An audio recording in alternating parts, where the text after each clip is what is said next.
Hola chicos, muy buenos días. Bienvenidos a otro video sobre fundamentos del análisis de la conducta. Espero estén muy bien y el día de hoy vamos a continuar hablando sobre aquellos fundamentos, como ya lo he dicho, o aquellos temas de alta importancia dentro de la filosofía, dentro del pensamiento y los postulados de Skinner a la psicología conductista radical, que como ya sabemos es su rama, es su enfoque y pues es su aporte en contra del conductismo mediacional. Así que vamos a hablar sobre la conducta verbal.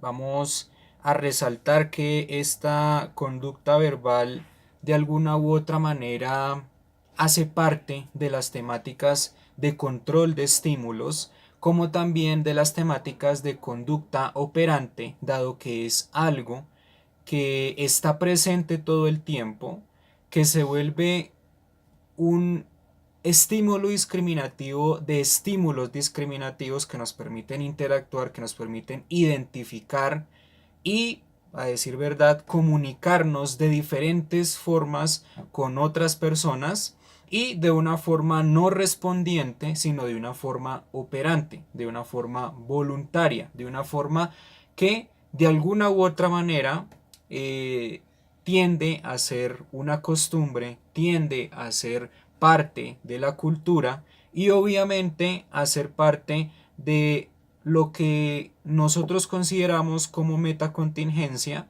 que sería lo mismo que hablar de cultura en una sociedad. Lo que identifica a las sociedades no solamente son aquellos lugares turísticos, no solamente son aquellas partes, aquella historia de las ciudades o de nuestro país, sino también nuestro lenguaje. Lo que identifica o lo que muy probablemente diferencia a una sociedad de otra no es tanto la parte contextual territorial, sino más bien la parte lingüística. Y esto es un fenómeno que Skinner tuvo muy en cuenta dentro de su definición de conducta operante, porque aquí nos están hablando es justamente de un análisis acerca de el lenguaje, de la lingüística, cómo las personas nos comunicamos y dentro de la psicología y además dentro del análisis del lenguaje, qué tiene de importante la conducta verbal. El lenguaje como tal tiene una serie de características propias que pues son bastante complicadas.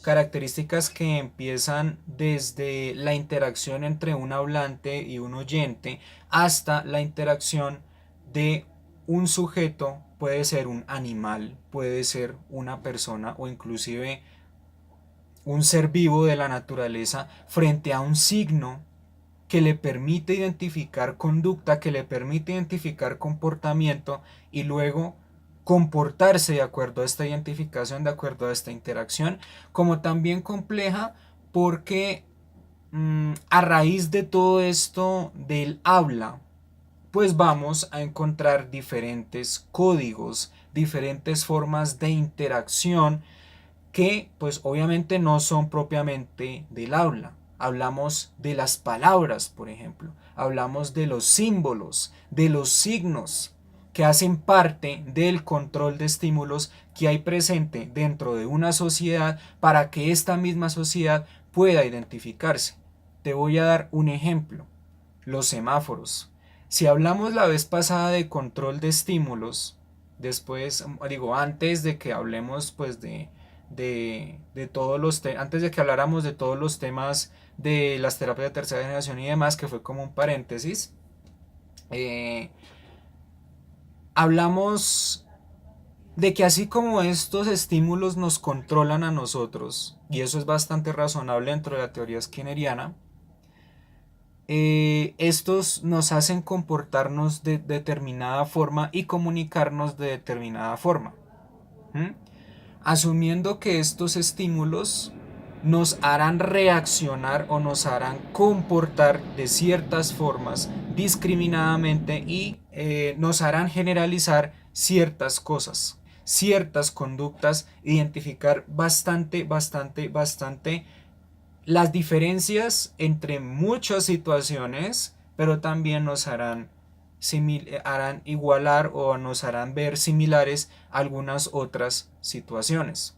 En este orden de ideas, es tan complejo analizar el lenguaje que podríamos analizar el lenguaje desde un esfero hasta, no sé, hasta cualquier otra cosa que se nos ocurra dentro de nuestro dialecto y dentro de nuestros códigos mismos en el propio lenguaje que nosotros pues estemos manejando. Entonces esa es la relación que existe entre el control de estímulos, entre la conducta verbal y la conducta operante, para comenzar a hablar propiamente de lo que es la conducta verbal. El lenguaje tiene una serie de características propias, ya lo hemos dicho, es algo muy complicado de analizar, algo muy complejo, tiene una serie de ramas que lo estudian constantemente, que lo analizan constantemente dentro de los códigos y los dialectos nuevos inclusive que surgen hoy en día.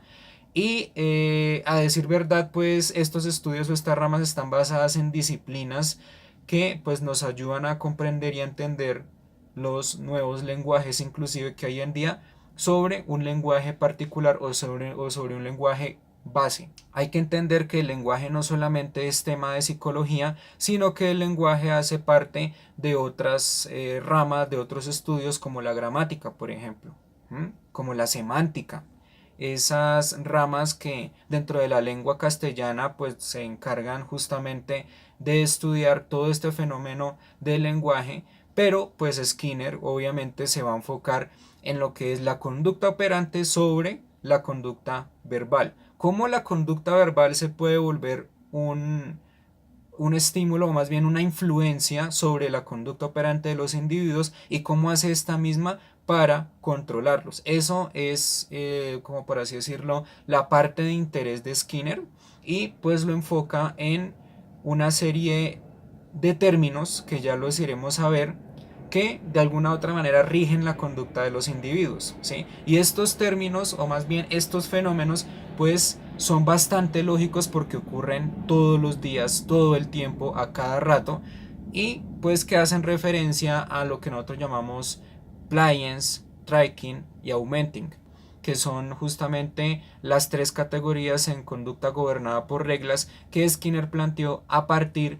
de esta hipótesis sobre cómo es que la conducta verbal gobierna la conducta operante de los individuos, y estos mismos signos y estos mismos símbolos creados por esta misma conducta verbal, por este mismo uso del lenguaje. Vale la pena resaltar que en el propio lenguaje, en estos propios signos, en estos propios símbolos, hoy en día pues conocidos además de semáforos, señales de tránsito, como emojis, ¿cierto? Que uno pues manda la carita feliz y demás, pues hay algo mucho más complejo sobre todo esto, sobre la creación de estos símbolos, sobre la creación de estos signos, que es justamente el hecho de que cada símbolo, de que cada signo o inclusive de que cada palabra creada dentro del habla, pues tiene cargas sentimentales y emocionales. Cargas infinitas de emociones, cargas infinitas de sentimientos que se interpretan inclusive en caritas felices, como ya lo hemos hablado en los emojis, y que también son interpretados por otro tipo de dibujos que a su vez, además de estar cargados de sentimientos y emociones, pues representan una ocasión en particular de la vida cotidiana. Por ejemplo, en el WhatsApp nosotros encontramos semáforos, encontramos edificios, encontramos aviones, encontramos caritas felices, caritas tristes, caritas símbolos como de así, como de así, como de así, ¿sí? Entonces, cada lenguaje, tanto palabras como símbolos como signos, pues va a tener una carga emocional y sentimental que obviamente integrará y fortalecerá mucho más la teoría skinneriana sobre la conducta operante, porque esto que se hizo no se hizo de una forma respondiente, salvo si pensamos en la necesidad de comunicarnos. Si solamente pensáramos en esa necesidad, pues muy probablemente estaremos pensando en el lenguaje como conducta respondiente, pero no es respondiente, dado que nosotros lo hacemos porque lo necesitamos en primera instancia y lo necesitamos para adquirir un medio, una forma de acercarnos a consecuencias que contingentes nos lleven a un reforzamiento y, como ya lo hemos hablado, nos lleven a sobrevivir en una sociedad. Entonces toda esta carga sentimental y emocional pues también hace parte inclusive de la conducta operante que Skinner pues va a plantear dentro de su teoría y va a relacionar con la psicología del lenguaje. Y pues, como ya lo hemos hablado, todo esto solamente dependerá básicamente de un hablante, de un oyente y de un código que se transmita entre el hablante y el oyente.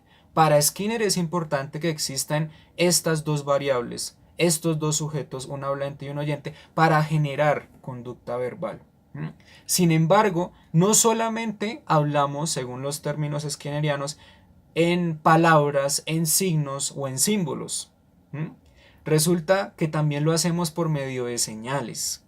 Resulta que también nos comunicamos por medio de gestos. Entonces aquí arranca un término interesante dentro de Skinner que deriva de la conducta verbal y es la conducta no verbal. La capacidad que tienen los seres humanos para transmitir mensajes, para transmitir códigos en el sentido de aquellos mensajes que queremos transmitir al oyente de una forma, en este caso, no verbal, ¿sí? Mediante gestos. Carita feliz, carita triste. Cuando tú haces esto, pues yo sé que estás triste, que hay una carga emocional. Cuando sonríes, sé que hay otra carga emocional. Entonces, por esa razón, el lenguaje se vuelve algo mucho más complejo y de mucho más interés dentro de la psicología, porque nos va a permitir analizar propiamente qué es lo que quieren expresar y qué códigos están utilizando los seres humanos, tanto de una forma verbal como de una forma no verbal. Skinner, vuelvo y lo repito, dice que es necesario un hablante, un oyente, para que se termine relacionando, ¿sí? Tanto el hablante como el oyente en la transmisión de un código, en la transmisión de un mensaje, y que este mensaje pues puede tener cantidad de cosas frente a una conversación, puede tener ideas, y estas ideas y este mensaje o este código pues obviamente no va a ser propiamente una variable más dentro del estudio de Skinner. Skinner lo detalla en el sentido de que más allá de las interpretaciones del código o del mensaje que se quiera entregar, pues debe haber un análisis exhaustivo en las palabras, en las articulaciones de las palabras, porque de alguna otra forma la articulación es coherente con el mensaje, y si es coherente con el mensaje, entonces se entenderá. No podemos hablar de otra forma inentendible, porque entonces estaríamos creando un código completamente diferente y opuesto al que pues estamos acostumbrados a escuchar, al que estamos acostumbrados al hablar, y pues sería un código novedoso que, a decir verdad, eh, ya con la costumbre pues sería muy complejo y muy difícil pues entenderlo, ¿sí? Es como si yo en este momento te dijera bla, bla, bla, bla, bla, bla, bla. Eso como que es nuevo, ¿cierto? Para ti, pero tú no lo entiendes. Sin embargo, si tenemos una serie de generaciones encima, una serie de años encima, pues muy probablemente sí me entiendes, sí y solo sí, este dialecto que yo mismo he creado como, pues se haya creado desde hace mucho tiempo y pues sea entendible dentro de la sociedad. Todas estas articulaciones, todas estas palabras pues tienen un significado, tienen un sentido, y de alguna u otra manera este sentido va a radicar en el hecho de que sea algo entendible, y que si es algo entendible entonces va a generar conducta. Esto es lo importante dentro de toda esta teoría de la conducta verbal, y a decir verdad pues les estoy comentando algo muy resumido, ¿sí? Porque es algo muy complejo, porque es algo muy amplio, ¿sí? Y lo que nos interesa aquí es saber cuál fue el punto de Skinner dentro del análisis de la conducta verbal para su teoría en psicología, y pues bueno, ya lo estamos hablando.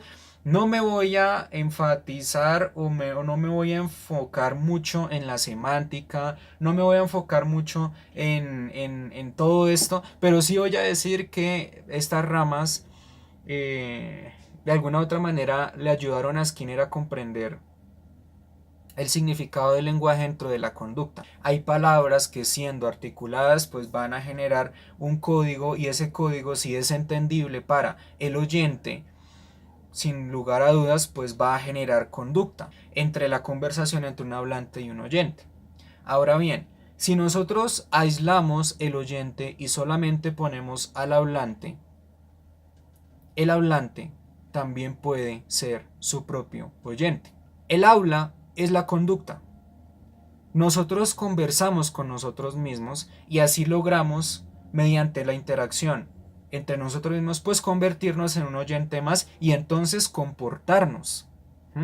De alguna u otra manera, estas reglas verbales que nosotros creamos constantemente dentro del habla, dentro de los códigos y mensajes que creamos, pues va a ser de nosotros algo funcional y algo que nos va a permitir actuar dentro de las contingencias del medio ambiente en que nosotros estemos inmersos, dentro, en que nosotros estemos, como por así decirlo, metidos, ¿sí?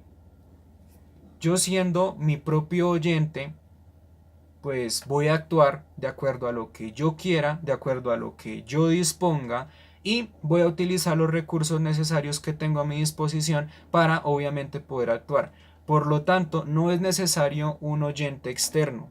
Sí, es necesario muy probablemente un oyente externo para expandir más el código, para expandir más el mensaje, el lenguaje, que sería un código como tal. Pero si hablamos en términos individuales, siendo yo mi propio oyente, pues yo mismo me puedo comportar. Si hablamos en términos de la evolución, los cavernícolas empezaron a comunicarse con ellos mismos para poder entender lo que ellos querían. Si yo soy un cavernícola y yo pienso en algo que necesito, digamos, necesito fuego, pues yo mismo buscaré el fuego. Luego, no sé, muy probablemente por medio de una reacción físico-química como tocar el fuego, pues me duele y yo grito, digo, ¡ah!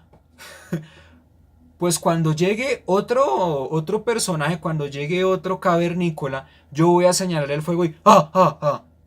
Y le estoy comunicando algo de lo que en principio provino de mí, que es que el fuego es peligroso, que es que el fuego es nocivo, que solamente se debe utilizar con cuidado para alumbrar, porque efectivamente pues estamos viendo que dentro de la conducta del fuego pues se está generando una emisión de luz, hablando de que pues inclusive los fenómenos naturales también se comportan. Entonces esto hace que el oyente se dé cuenta y entonces piense por sí mismo, y finalmente lleguemos a la conclusión que A significa fuego, esto significa que arde, que no se debe tocar, pero si yo hago esto, significa que el fuego pues está alumbrando un lugar oscuro y que puede ser de utilidad siempre y cuando se tenga mucho cuidado al utilizarlo. Entonces, esto, ¿sí? Y esto pues van a ser códigos, va a ser un lenguaje que con el paso del tiempo va a mejorar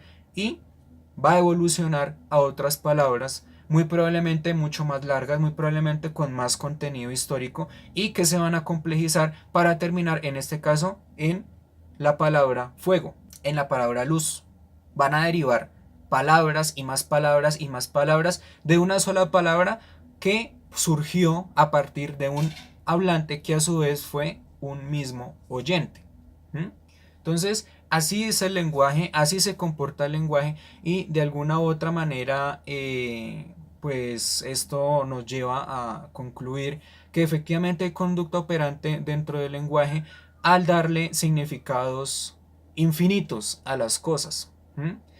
Y digo infinitos en el sentido de que el lenguaje se vuelve mucho más complejo, porque no solamente estaríamos utilizando objetivamente una palabra para referirnos a algo. Si para mí esto es fuego y digo ah, para otra persona muy probablemente será bu, bu, bu. Entonces, muy probablemente para un solo estímulo existan diferentes palabras, diferentes significados, y ahí es donde existen diferencias gramaticales, semánticas, donde existen diferencias infinitas en cuanto a la referencia a un solo estímulo. Muy probablemente en algún momento de la historia para una sociedad fue muy peligroso el fuego y se ausentaron o se alejaron del mismo, como para otras el fuego fue de mucha utilidad, pero de manejo muy delicado. Mientras que para otras fue un símbolo de amenaza, entonces cada que veían fuego lo apagaban, porque utilizaron el fuego y entonces les quemó una caverna entera o un pueblo entero dentro de la preestatalidad de las sociedades o dentro de esa conformación lenta de las sociedades, pasando del hecho de ser nómadas a ser sedentarios, por ejemplo. Entonces ahí se les quemó todas sus chozas, todas sus casas, todas sus cuevas, y entonces para ellos representó peligro. Lo que yo quiero decir es que en una sola palabra hoy en día, bueno, no hoy en día, sino siempre, hemos encontrado diferentes significados, diferentes formas de expresión, diferentes orígenes, diferentes formas de interpretación, y esto hace que la conducta operante frente a un solo estímulo pues sea diferente en diferentes personas, en diferentes culturas, en diferentes formas de interpretación, en diferentes perspectivas, y ahí en donde el lenguaje se vuelve mucho más complejo y donde existen ramas gramaticales, ramas semánticas, ramas lingüísticas que analizan el comportamiento de los individuos frente a una sola palabra. Y esto pues obviamente tiene que ver con algo que pues vamos a ver mucho más adelante, bueno, casi lo vemos, lo que son la equivalencia de estímulos, ¿correcto? La equivalencia de estímulos simplemente nos enseña la asociación que hay entre una palabra con diferentes estímulos, o la asociación que hay entre estímulos que, pues, que tienen en común el mismo significado de la palabra, ¿cierto? En términos muy esenciales. Así que muy probablemente dentro de todas las culturas, dentro de todas las sociedades, pues haya equivalencias de estímulos similares como también diferentes, que también tengan una carga emocional, que también tengan una carga sentimental y una carga en el sentido del aprendizaje experiencial que se ha tenido sobre una palabra o sobre un estímulo, ¿vale? Esto pues se verá con mucho cuidado mucho más adelante, y pues bueno, todo esto a partir de la teoría skinneriana pues nos enseña que ha sido adquirido de generación en generación de parte de los hablantes hacia los oyentes, o de parte de los mismos hablantes siendo sus mismos oyentes, y todo en manipulación o en función a un código que es el lenguaje. De alguna u otra manera todo lo que estamos hablando se interpreta en la teoría skinneriana como producción del lenguaje. ¿Cómo se produce el lenguaje? ¿Cómo se convierten las ideas que nosotros pensamos en palabras? Y cómo estos pensamientos hacen parte de la conducta, se considera producción del lenguaje, y pues todo esto nos va a llevar o a concluir que el lenguaje siempre va a ser producido por las ideas, por los pensamientos, pero también por la adaptación que tengan los individuos en un contexto determinado. Muy probablemente en la Tierra, si nos vamos por ejemplo a un futuro muy lejano, pues habrá otro tipo de lenguaje, muy probablemente dado por ocasiones que ocurran en el futuro, por estímulos que surjan en el futuro y por las necesidades mismas que surjan en el futuro, ¿sí? Entonces constantemente los seres humanos, los individuos, los seres vivos, es que yo no puedo hablar solamente de seres humanos porque inclusive hasta los animales mismos tienen su propio lenguaje, pues digamos así, todos los seres vivos, todos los seres vivientes, pues van, inclusive hasta los árboles tienen su propio lenguaje, van a crear su propio lenguaje, y asimismo el lenguaje se va a producir y a producir y a producir. Usted mira, oiga Juan, ¿cómo diablos usted puede decir que los árboles o las plantas tienen su propio lenguaje? Claro, claro, ellos tienen una comunicación a través de células, ellos tienen una comunicación a través de ramas, a través de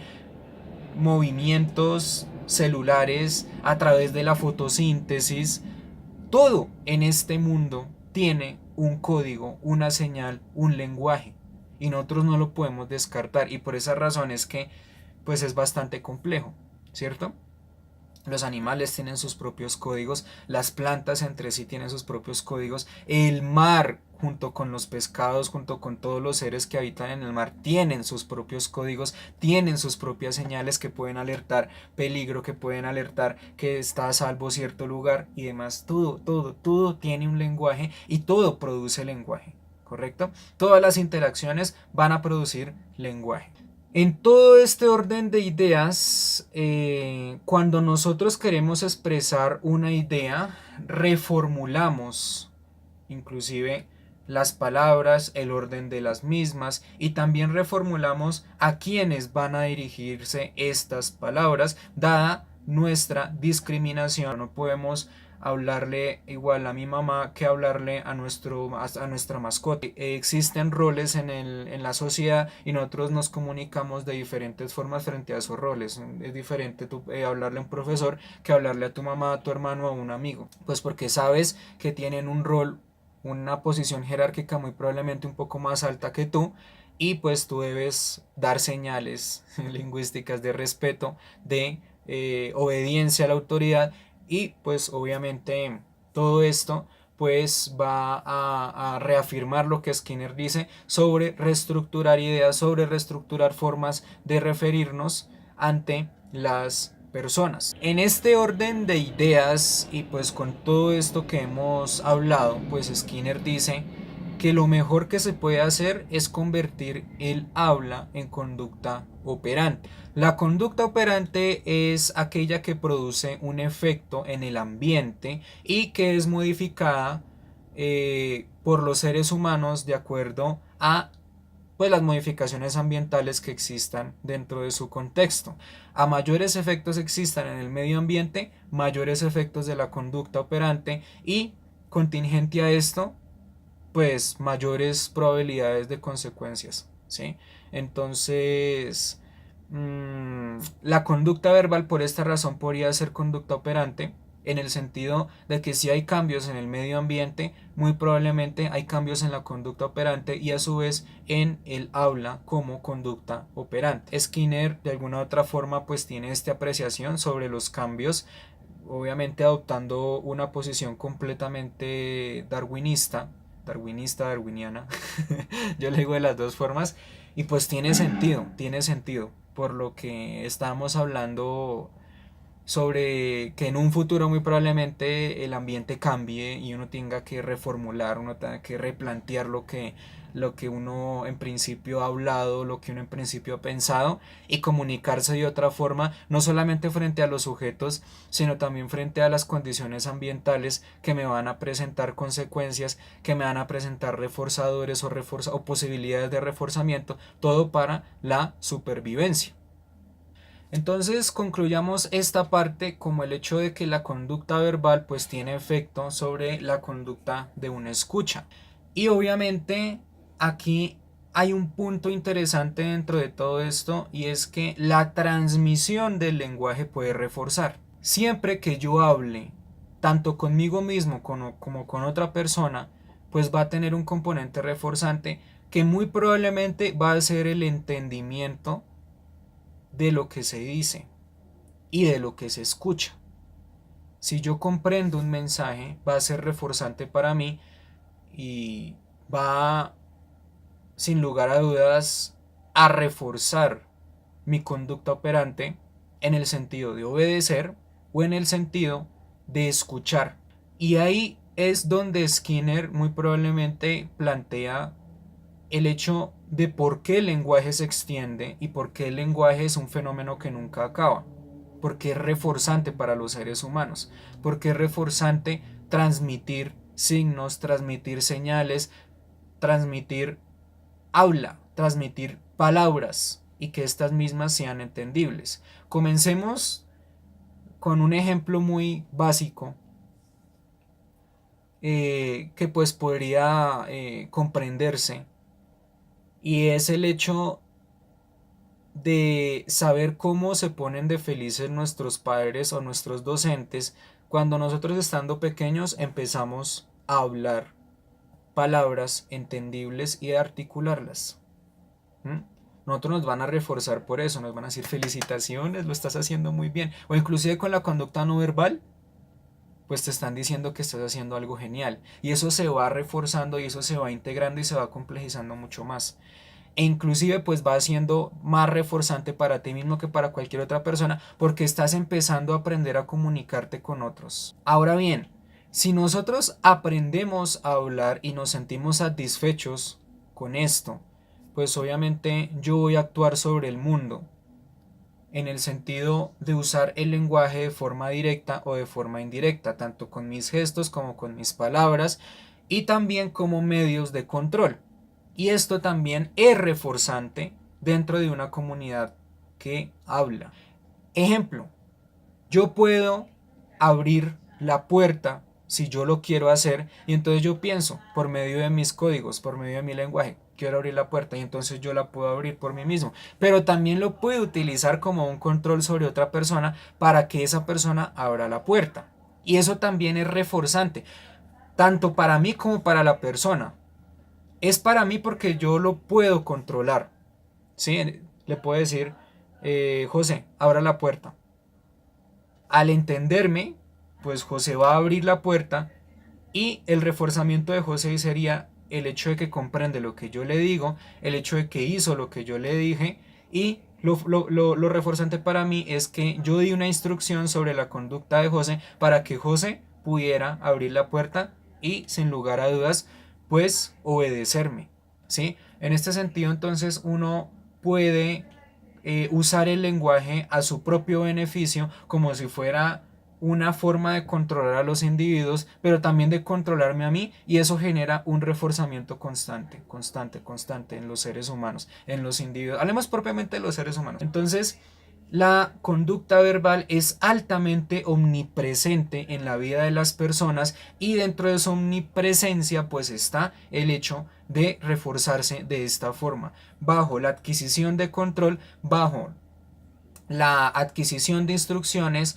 bajo la dominancia de lo que yo estoy diciendo, bajo la solicitud de cosas que yo quiero decir para que esas cosas se hagan y a decir verdad, con todo esto que hemos hablado de los signos, de los símbolos, de todo esto que hemos hablado, pues hace de la conducta verbal algo omnipresente. Y es omnipresente justamente porque se ha reforzado constantemente a través de los siglos, a través de el primer ser humano que existió o inclusive el primer ser vivo que existió, que salió del agua y empezó a transformarse, también elaboró códigos que le permitían reforzar su conducta, como también fortalecer la conducta de los demás, como también generar instrucciones, generar órdenes, obedecerlas y así empezar a reforzar el comportamiento constantemente. El concepto de conducta verbal no se restringe propiamente al habla, ¿sí? La conducta verbal se presenta en muchas ocasiones,